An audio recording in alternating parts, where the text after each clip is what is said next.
السلام عليكم.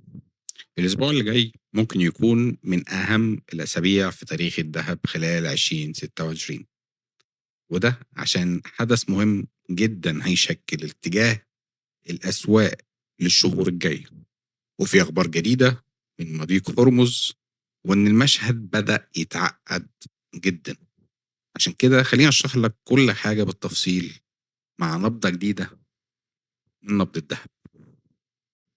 ما تنساش قبل ما نبدأ لايك وتشترك وفعل زر الجرس. يلا بينا. يوم الأربع 1 يوليو في ندوة البنك المركزي الأوروبي، وده مش اجتماع عادي خالص. إيه اللي بيخليه مختلف عن أي اجتماع؟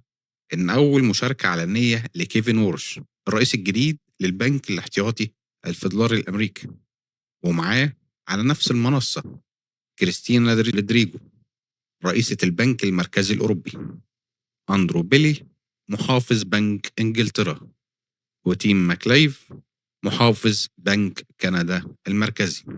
الأربع رؤساء لأكبر بنوك مركزية في العالم على منصة واحدة هيناقشوا مخاوف الاستقرار المالي والتضخم. الندوة دي ممكن تكون واحدة من أهم الندوات، هي وبيسموها ندوة جاكسون هوك. أي كلمة متشددة من الرئيس الفيدرالي هيكون لها تأثير عنيف على الأسواق.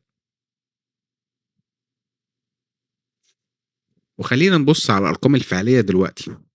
في تويتش، الأداة التابعة لمجموعة CME جروب اللي هي أكبر شركة لتشغيل البورصات وسوق العقود الآجلة في البنوك، بتقول توقعات رفع الفايدة 25 نقطة في اجتماع 16 سبتمبر نزلت من فوق 50% قبل 4 أيام ل 46.8 دلوقتي.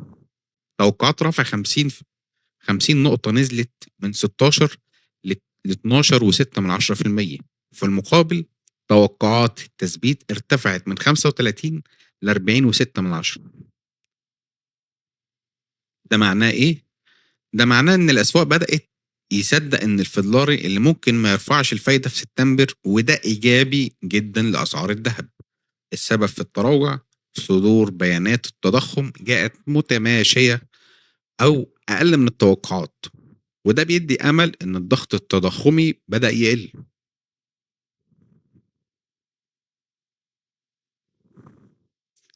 اكتر حاجة محتاجين نفهمها دلوقتي إن شركة تانك تراكرز اللي بتتبع حركة النقلات حول العالم أعلنت خلال آخر 24 ساعة مر في مضيق هرمز 5 ناقلات نفط بس.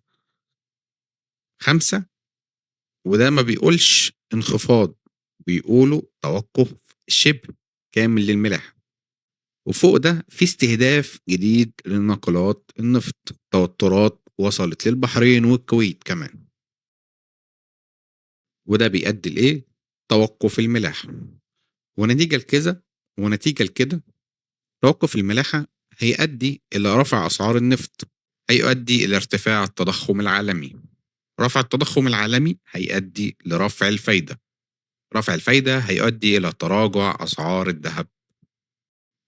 وصندوق النقد الدولي حذر إن الدول استنزفت معظم احتياطاتها من النفط والغاز اللي كانت بتستخدمهم وقت الأزمات. يعني لو رجعت التوترات في مضيق هرمز تاني، هيكون الوضع أصعب بكتير من الوضع اللي فات. كتير بيتكلموا عن مستوى $3500 كهدف للذهب. ليه بالذات الرقم ده؟ لأن في ناس كتير خرجت من الذهب عند مستويات 3600 3700 و 3750. عشان يعوضوا الوزن محتاجين السعر ينزل تحت نقطة دخولهم. بس خلينا أكون واضح معاك، النزول 350 مش مؤكد خالص، ده سيناريو محتمل مرتبط بتحركات التضخم والفايدة، مش قرار جاهز.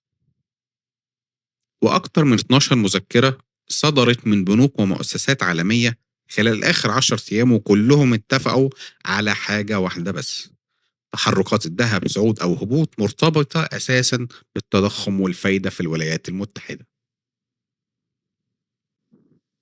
طيب، بالنسبة لمضيق هرمز في سؤال دايما بيطرح نفسه، هي ليه الدول رافضة إن إيران تفرض رسوم على المضيق؟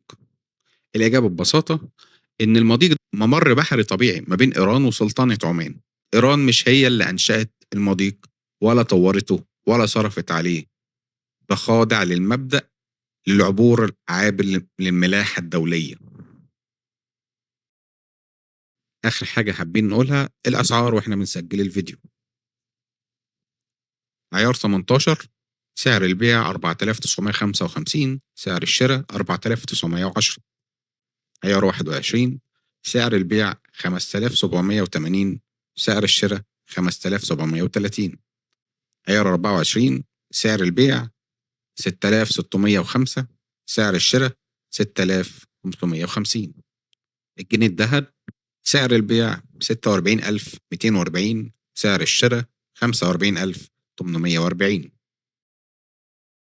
الخلاصة اللي احنا عاوزين نقولها في الفيديو ده إن اتجاه الذهب دلوقتي لسه هابط، وده مش معناه إن حاجة تخوف، ده معناه إن احنا نفهم الفيدرالي والتضخم والفايدة هم المحرك الأساسي لسعر الذهب. دلوقتي بيانات يوليو القادمة هي اللي هتحدد الاتجاه الحقيقي. أهم اجتماع لازم الواحد يخلي باله منه هو اجتماع 16 سبتمبر، وده اللي فيه توقعات رفع الفايدة الجدية. لو البيانات استمرت إيجابية توقعات الرفع هتقل أكتر، ولو والذهب هيلاقي دعم حقيقي. قبل ما نخلص الفيديو بتاعنا ما تنساش لو عجبك الفيديو تضغط لايك، تشترك، فعل زر الجرس. مستنيك في فيديو جديد. سلام.